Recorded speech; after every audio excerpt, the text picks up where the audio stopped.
Madame, Monsieur, bonjour. Aujourd'hui, nous avons avec nous un invité du parti Défi. Bonjour, René de Veynes, c'est ça? C'est bien, j'espère que je prononce bien. Okay. C'est bienvenue pour notre émission de la chronique politique. Merci. Voix de fait sur notre plateau Almoatine. Je vais commencer par une petite question sympathique. Le changement du nom FDF vers Défi, pourquoi à votre avis? Et ce nouveau nom a-t-il donné de l'importance à ce parti? Tout à fait. Tout d'abord, je tiens à vous remercier pour l'invitation.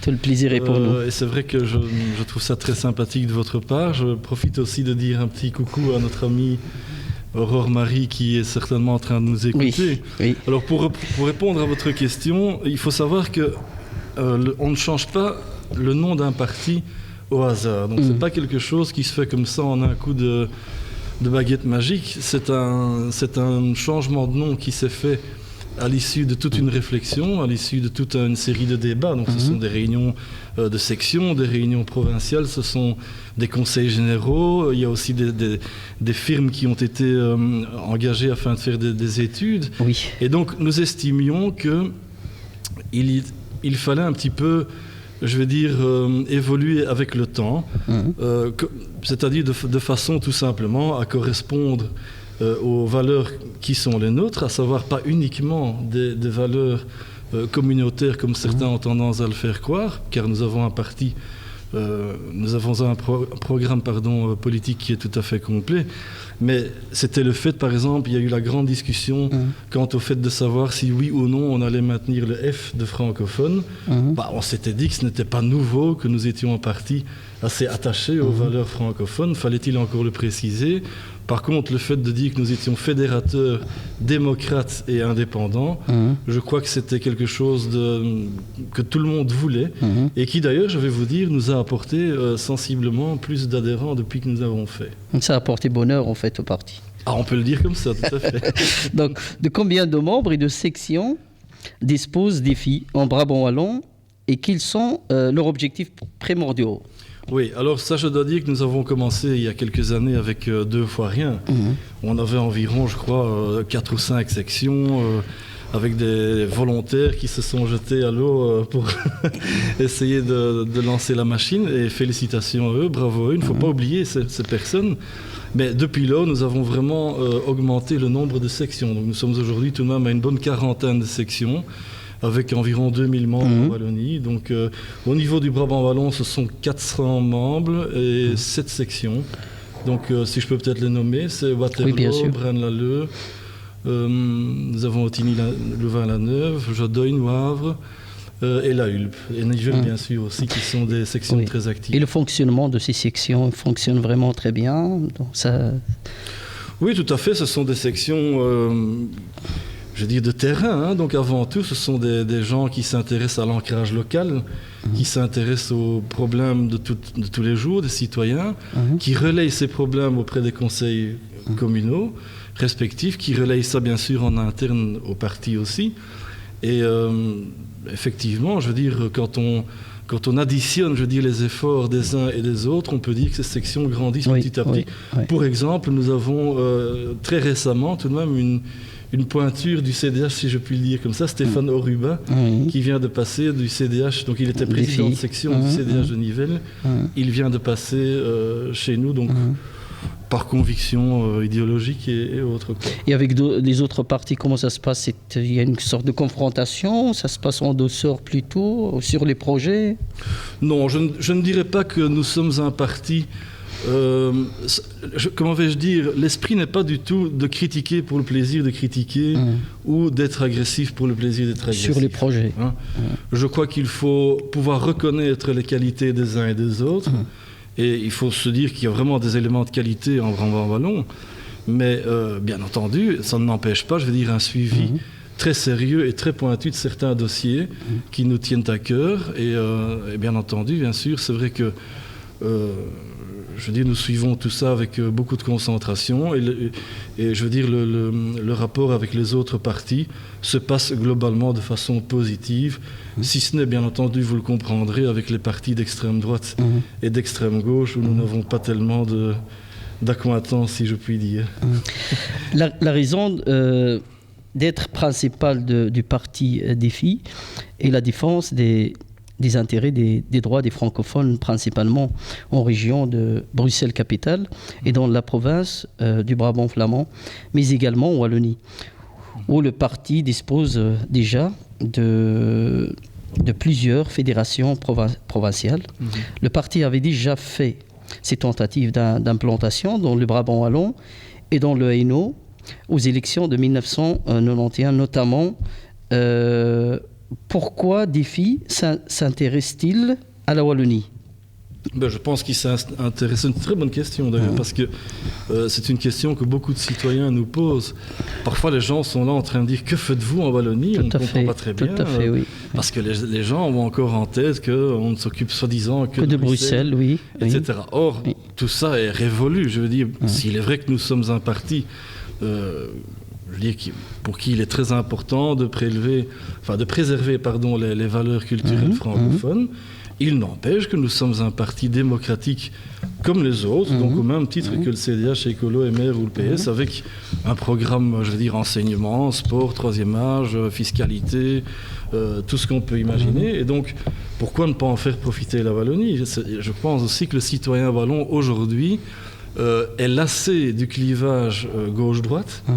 Nous sommes, je crois, une alternative très intéressante en matière de libéralisme social pour la Wallonie, et nous pouvons apporter, à mon avis, des idées toutes fraîches, je veux dire, dans le paysage politique wallon à l'heure actuelle.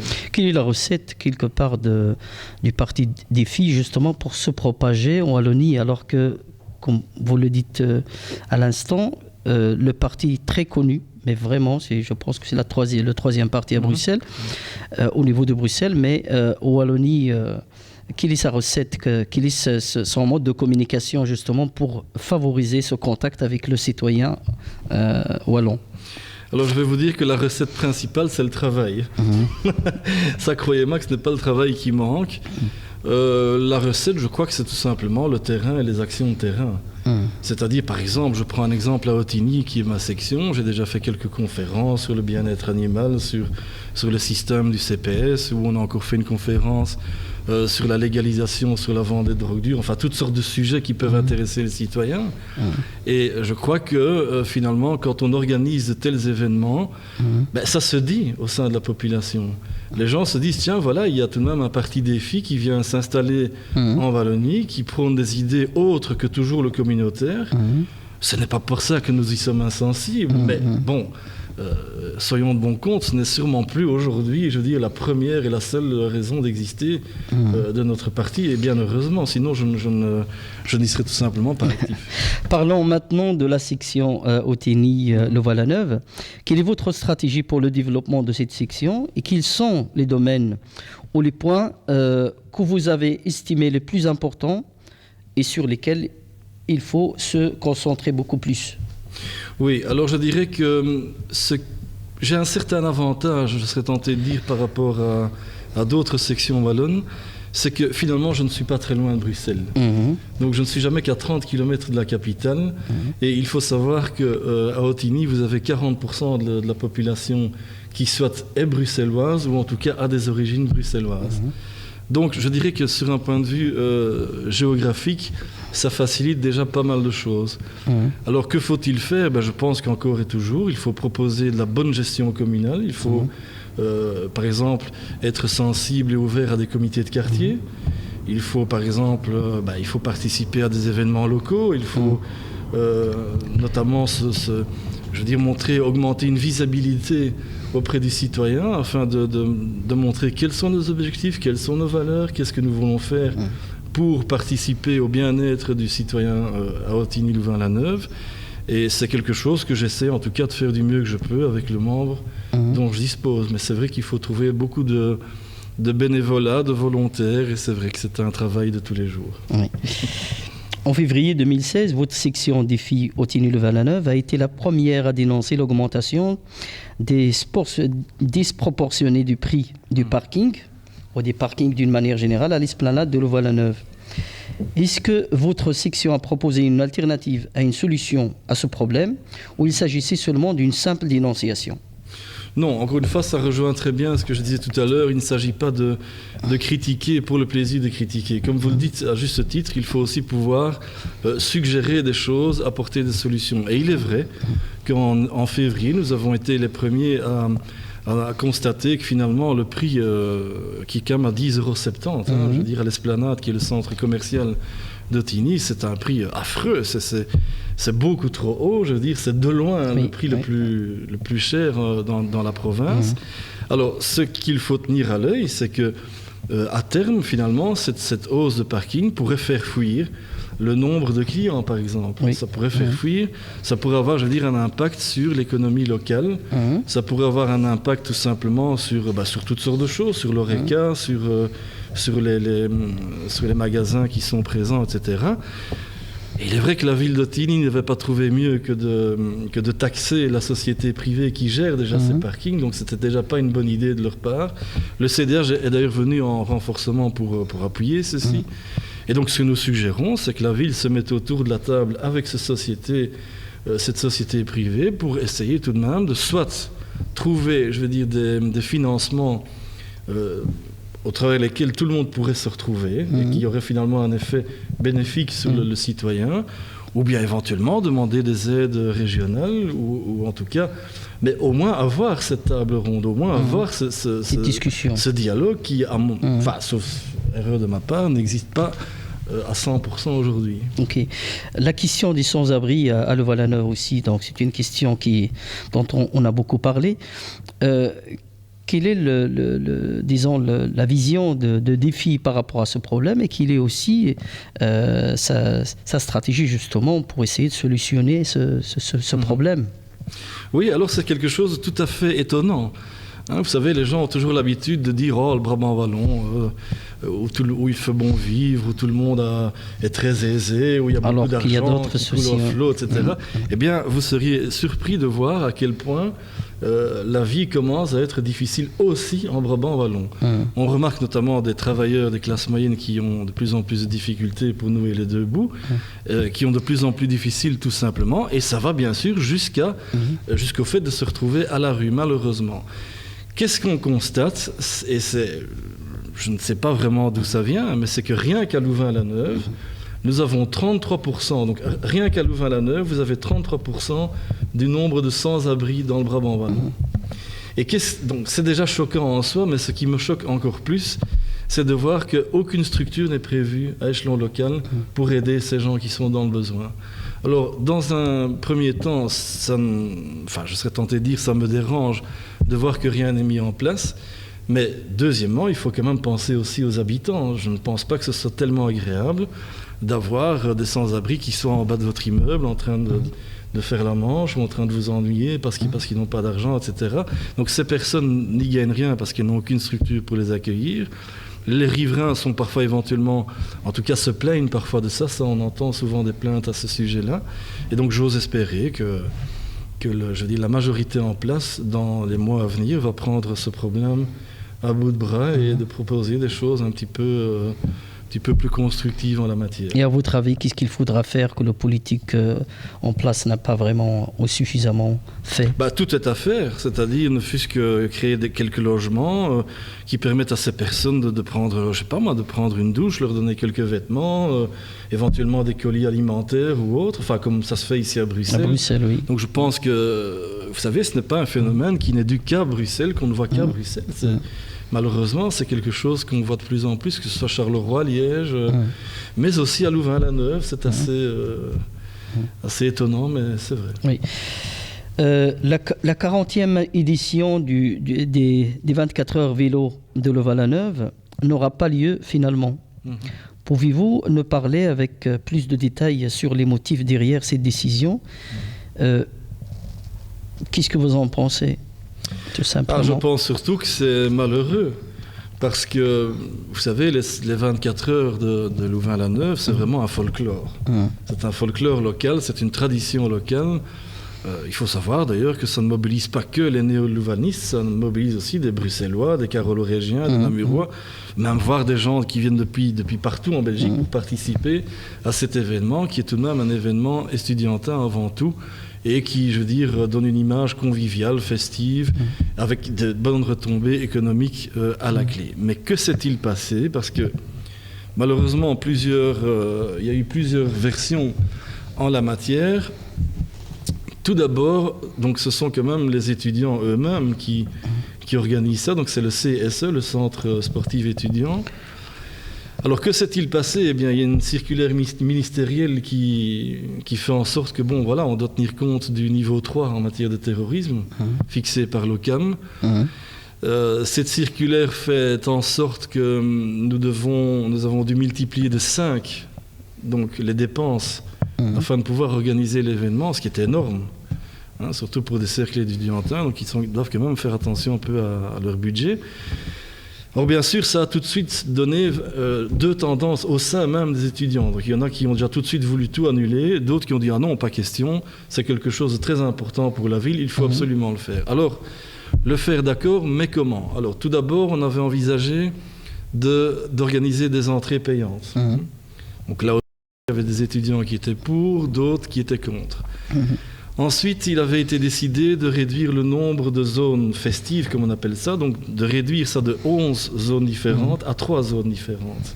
Et là, il est vrai que pour une des 3 zones, le bourgmestre n'a pas donné son accord pour ne pas, je veux dire, occasionner des nuisances sonores pour certains riverains.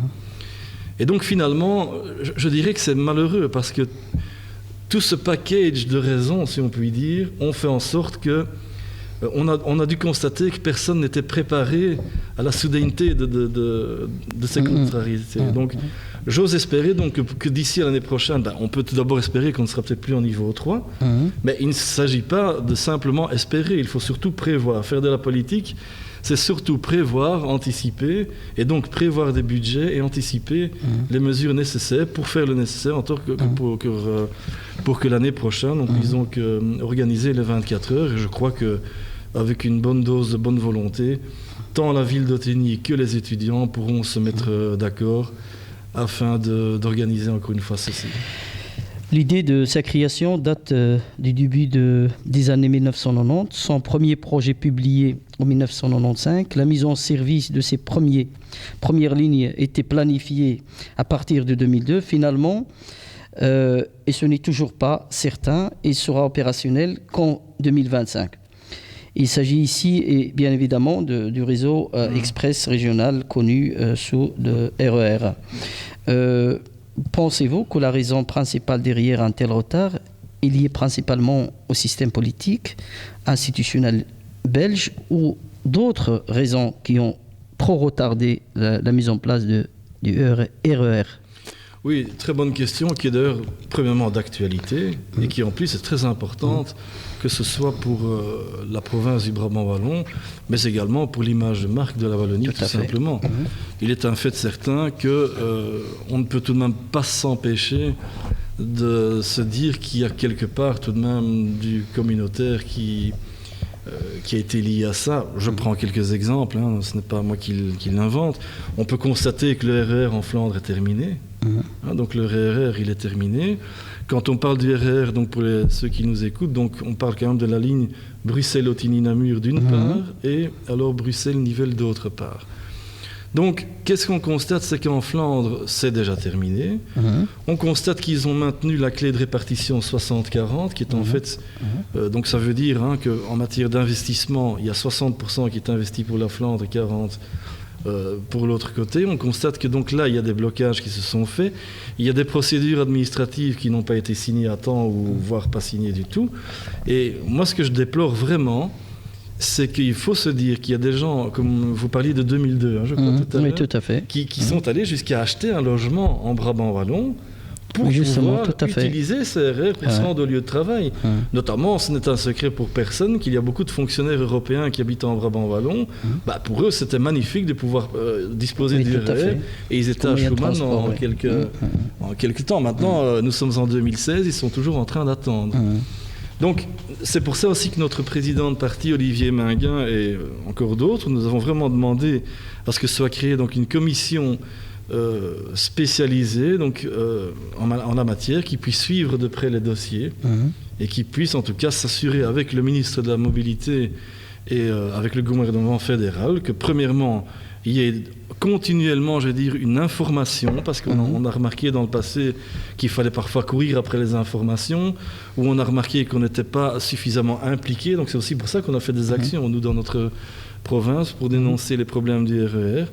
Et donc voilà, d'abord on avait entendu effectivement en 2010, 2016. Moi, la dernière date que j'ai entendue, c'est 2024, et je trouve 2025, ça très malheureux pour les citoyens qui sont... Et cette commission se met en place Tout à fait. Il y a des gens chez nous qui suivent ça de très près, je veux dire, qui travaillent avec le président de parti et qui donnent des retours d'informations. Et puis il y a bien sûr aussi des réunions qui se font avec les gens même d'Infrabel et des chemins de fer. Donc c'est plusieurs acteurs, ce n'est pas que des filles qui s'occupent de ça. Estimez-vous que les mesures et les décisions prises pour boucler le budget par le gouvernement belge sont justifiables et qu'ils seront, à votre avis, leurs répercussions sur le citoyen belge? Oui, alors c'est aussi une question qui nous touche tous, aussi bien vous que moi, c'est le portefeuille dont il s'agit, comme on dit toujours. Et il y a tout de même avant tout une chose que je voudrais dire qui m'interpelle. Depuis que ce gouvernement est en place, ça fait déjà combien de fois maintenant qu'on a changé les chiffres? Combien de fois est-ce qu'on n'a pas dit « Ah non, c'est pas 2 milliards qui manquent, mais c'est 1,3 million ». Puis « Ah mais non, c'est 2 milliards ». Puis maintenant, c'est 4,2, etc.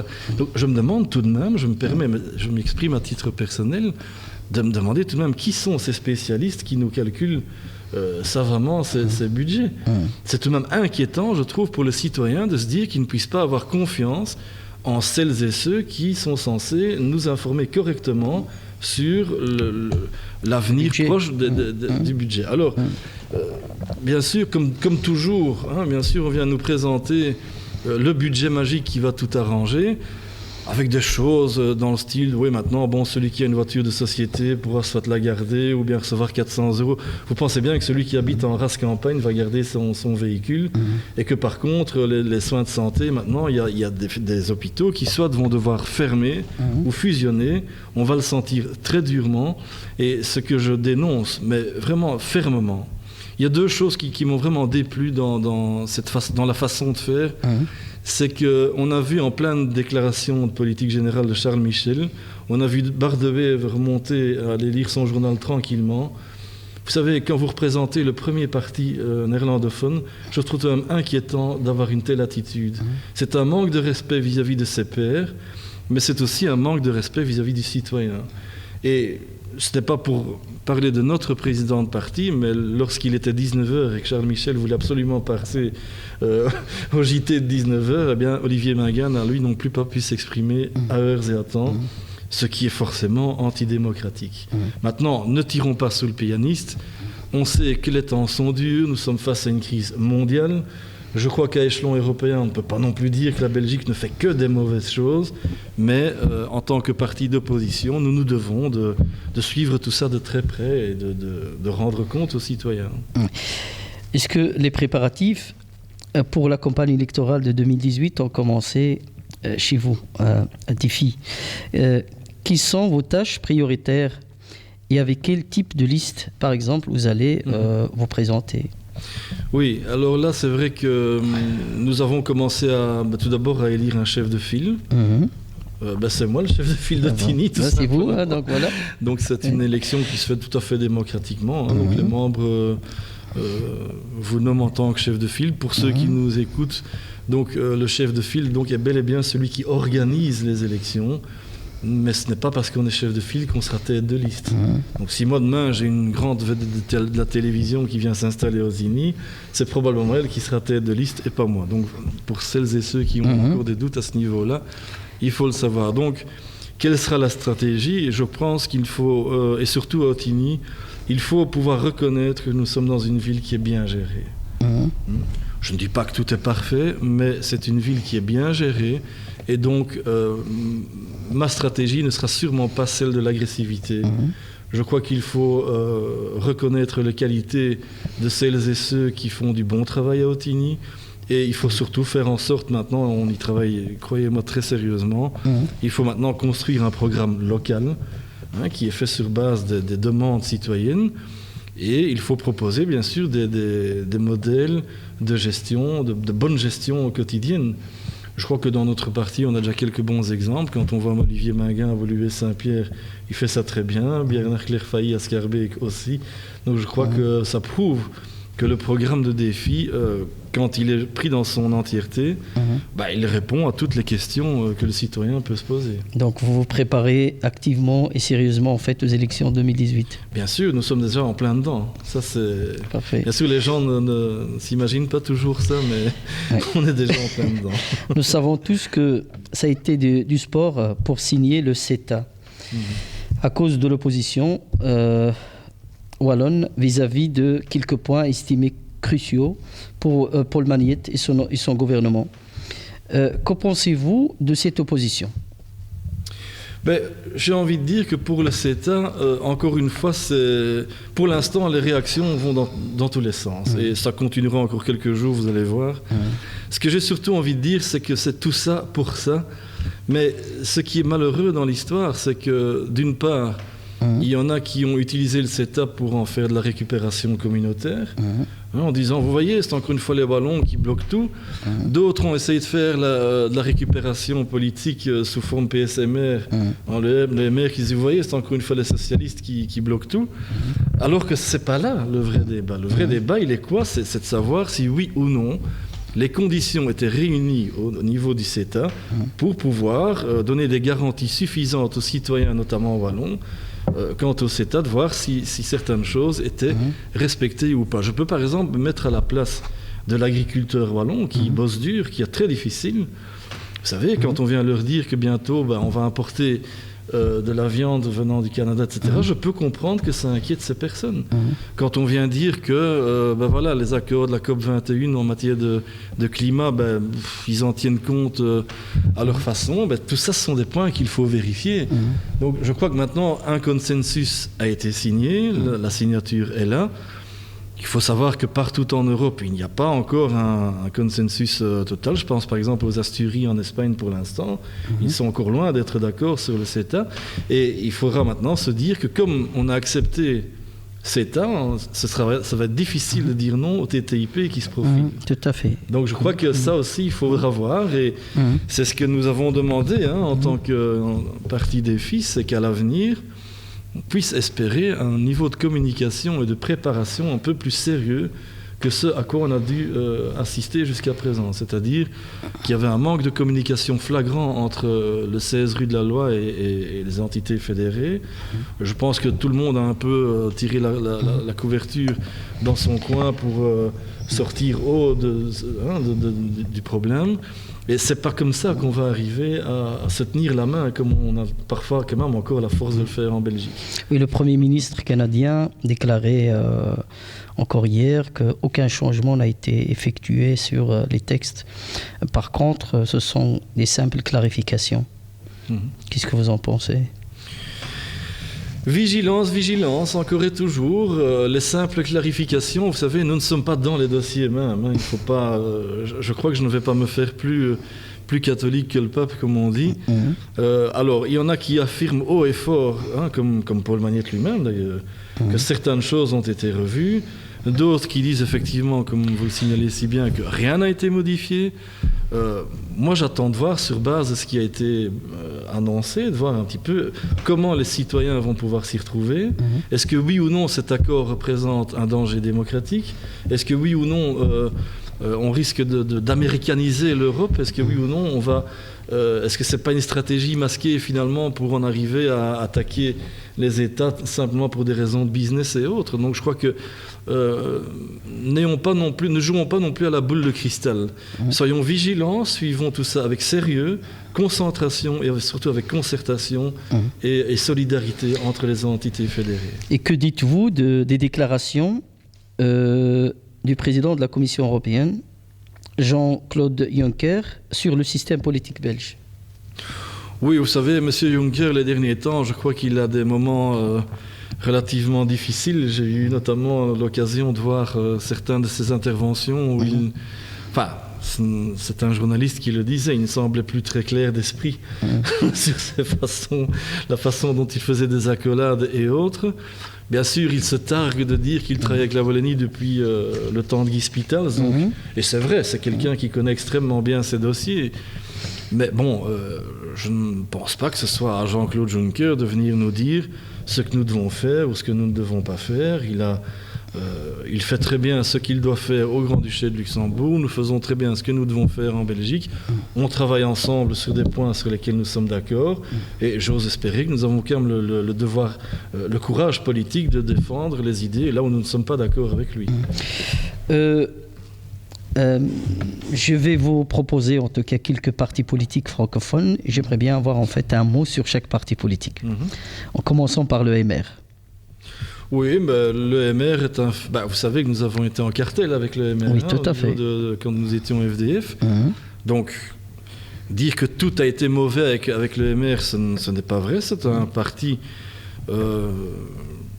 moi, je trouve qu'ils ont tout de même eu le courage de monter seuls au gouvernement. C'est vrai que c'est facile de dire, oui, voilà, le MR est la carpette de la NVA, etc., etc. Mais ils ont tout de même eu le courage de monter dans ce gouvernement. Alors bien sûr, ça c'est une éternelle discussion, parce que certains disent, oui, mais enfin, il n'aurait pas fallu monter, etc. Mais où en serions-nous? Nous serions peut-être avec la fin de la Belgique. Donc le MR est un parti qui, bien sûr, c'est le libéralisme, c'est le capitalisme, c'est... je dirais que pour l'instant, bien sûr, ils n'ont pas facile, parce qu'ils sont coincés entre la NVA et entre le PS qui a toujours beaucoup de force tant à Bruxelles qu'en Wallonie. Et je crois que c'est un parti démocratique avec lequel je n'ai pas spécialement de bonnes ou de mauvaises relations. Okay. Écolo? Le parti écolo, bien sûr, vous savez, le climat, c'est quelque chose de très important. Il est un fait certain. Je crois que Écolo m'a parfois un peu déçu. Tout de même, par exemple, sur le dossier des photovoltaïques, ils n'ont pas tout à fait respecté leurs promesses. J'ai toujours été un ardent défenseur de l'environnement, mais je pense que quand ça devient extrême, ça peut avoir aussi des autres effets. Et ce qui est souvent reproché à Écolo, c'est qu'ils ont une tendance très gauchiste, finalement, dans leur façon de faire de la politique. Et bon, maintenant, c'est un parti démocratique comme tant d'autres, avec, vous savez, le bourgmestre d'Ottignies, par exemple, est écolo, et il gère très bien sa ville. Le CDH? CDH, en tout cas, son président a beaucoup de caractère, M. Ludgen. Quand il a quelque chose à dire, il n'hésite jamais à le dire. Je crois cependant que le parti du CDH est un petit peu en train de s'essouffler. Il y a peut-être trop peu de ténors qui sont en train de sortir de ce parti, même si personnellement j'aime assez bien Maxime Prévost en Wallonie. Voilà, il y a bien sûr eu les histoires avec Joël Milquet, où le dossier n'est pas encore... qui est de retour, en fait, ils reprennent. De retour, mais bien sûr, laissons la justice faire son travail. Le CDH est un parti, vous savez, avant c'était le PSC, c'était vraiment un parti très important dans le paysage politique. Je crois que maintenant, les sondages indiquent qu'eux aussi ont quelques difficultés pour l'instant. Ils connaissent quelques difficultés, ils vont devoir, à mon avis, s'adapter à certaines choses. Alors le PS ? Parti socialiste, je crois que le Parti socialiste... Moi, je me souviens toujours... Enfin, je n'étais pas né, je vous rassure, mais... Du temps où les mamans devaient descendre dans les mines avec leurs enfants, dans les charbonnages avec les enfants, c'est là que le socialisme a été très utile. Si aujourd'hui on a des pécules de vacances et des syndicats, c'est aussi grâce au socialisme. Donc dire que le socialisme n'a servi à rien, ce n'est pas vrai. Mais peut-on encore dire aujourd'hui que le socialisme fasse du vrai socialisme ? Et je crois que beaucoup de personnes sont déçues aujourd'hui du PS, et c'est ce qui explique une arrivée massive au PTB. Tout à fait. Et justement, le PTB. Et le PTB, alors là, ça, je vais vous dire, je ne suis pas un fervent supporter du PTB. Et pourquoi ? Je vais vous dire pourquoi. Oui. Parce que, tout d'abord, c'est un parti, c'est l'extrême gauche, c'est le communisme. Je crois que ce parti est dans un rôle de désinformation permanente face à la population. Ils avancent des études et des chiffres qui ne tiennent pas la route. Et moi, chaque fois que je vois M. Edebo, pour qui j'ai beaucoup de respect, c'est pas la question, mais que je vois M. Edebo ou M. Van Hees, ils sont toujours en train de rire.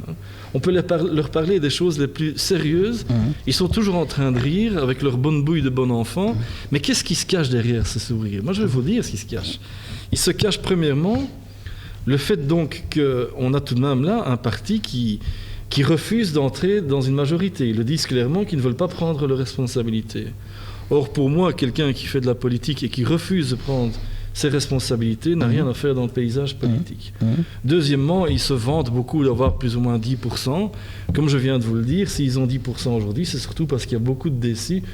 Alors, qui sont les personnes qui font partie du PTB ? Soit vous avez les déçus du PS, comme je l'ai déjà dit quelques fois, mais vous avez aussi des anarchistes qui font partie, qui ne sont jamais contents avec rien, qui sont toujours en train de critiquer tout le modèle démocratique dans lequel nous vivons et qui fait tout de même la force de notre pays. Et vous avez aussi des gens qui vénèrent le modèle nord-coréen, par exemple. Il faut bien se dire que si demain tout le monde vote pour le PTB, vous vous retrouvez dans une société de type nord-coréen, avec toutes les dérives, tous les dangers que ça peut représenter. Donc le PDB, je vais dire, je n'ai pas peur d'assumer en disant que je ne le prends pas très au sérieux. Je crois que c'est un parti qui est doué pour dire ce que les gens aiment bien entendre, mais les gens, malheureusement, ne comprennent pas toujours les messages qui sont cachés derrière ce qu'ils disent. Et ce qu'ils disent est parfois très dangereux. Voilà. Alors, le PP ? Parti populaire, je dirais que c'est un petit peu la même chose. On a affaire à quelqu'un... vous savez, ce n'est pas moi qui l'invente. On a vu, il y a de ça plusieurs années, M. Modrikamen a dit que son modèle politique était celui de Marine Le Pen. Donc, quand vous dites ça, je crois que les choses sont claires à comprendre. Même s'il s'en défend, parce que ça, c'est ce qu'il fait toujours. Monsieur Modrikamen ou d'autres, parce qu'en fait, je ne connais pas beaucoup de monde à part lui. Quand je vois quelqu'un qui est interviewé du Parti populaire, c'est toujours monsieur Modrikamen qu'on voit. Il a beaucoup de courage. Mais je pense que c'est aussi un parti avec lequel il faut beaucoup de prudence. Je pense par exemple à leur revue. Ils diffusent une revue qui s'appelle Le Peuple.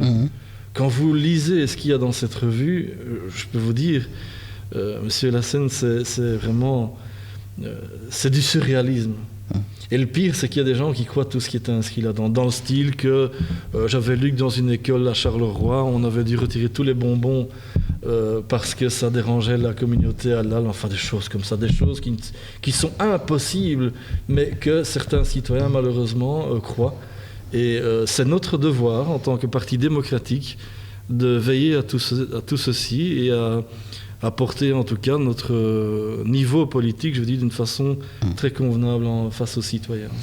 Alors, pour conclure notre agréable entretien, je vous propose de compléter quelques questions, quelques phrases. Oui. Aujourd'hui, l'homme avec un grand H devrait être compréhensif et tolérant par rapport à ce qui se passe dans le monde. Nous sommes dans un monde très compliqué, où l'égoïsme, malheureusement, prend de plus en plus de place et où et ça se sent fort en politique. Je crois qu'il manque de la tolérance, il manque de la compréhension des uns et des autres, beaucoup de dialogue. Et les grands hommes d'aujourd'hui sont ceux qui, comme vous, par exemple, m'avez accueilli d'une façon très, très conviviale. Merci. C'est comme ça que ça doit se passer en politique. C'est ça c'est de ça qu'il faut être fier, quoi. Pour vous, Dieu est... Alors Dieu est quelque chose, quelqu'un en tout cas, en qui certains croient et en qui d'autres ne croient pas. Vous allez me dire que je ne suis pas très original, mais bon, à une heure où on parle beaucoup de laïcité, où on parle beaucoup de financement des cultes, c'est devenu un sujet très très tabou. Hein, c'est vrai qu'il est devenu difficile de faire croire aux citoyens qu'un curé gagne autant par mois ou un imam, etc., alors que d'autres bossent dur dans les usines pour finalement pas tellement beaucoup. Mais Dieu est, moi personnellement, je suis croyant, mais disons que je laisse la liberté à tout un chacun de croire ou de ne pas croire. C'est la moindre des choses quand on est un peu respectueux des autres. Être un homme politique aujourd'hui, c'est être surtout quelqu'un de très courageux. Je dis, et encore, je suis loin d'être au summum de mon parti, très loin, croyez-moi. Cependant, je peux vous dire que le plus difficile, c'est de rester. Et du travail. Y arriver, c'est facile. C'est comme un arbitre en football, hein, dans le fond. On peut devenir arbitre, mais c'est difficile de rester. À force de recevoir des coups, pérenniser. Hein, c'est de rester. Quoi. La Belgique de demain sera Elle sera très compliquée, parce qu'elle l'est déjà aujourd'hui.